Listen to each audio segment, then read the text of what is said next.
নমস্কাৰ বন্ধুসকল, কি খবৰ? আশা কৰোঁ ভালেই আছে। বন্ধুসকল, CRPF কনষ্টেবল ফালৰ পৰা নতুনকৈ পদ মুকলি কৰা হৈছে। এই পদসমূহত এপ্লাই কৰিবলৈ হ'লে আপোনালোকে চিম্পল 10 পাছ কৰিলে ইয়াত এপ্লাই কৰিব পাৰিব।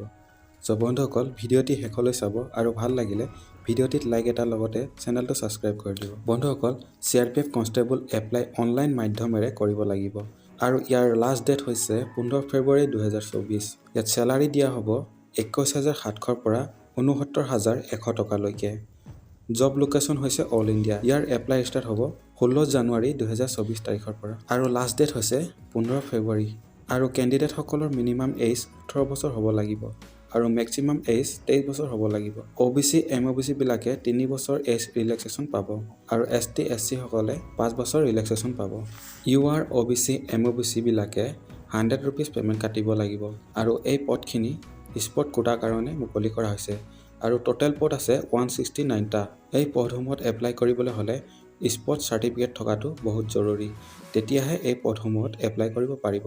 বন্ধুসকল, আজি ভিডিঅ'টি ইমানেই। যদি ভিডিঅ'টি চাই ভাল পালে তেনেহ'লে ভিডিঅ'টিত লাইক এটাৰ লগতে চেনেলটো ছাবস্ক্ৰাইব কৰি দিব। ধন্যবাদ।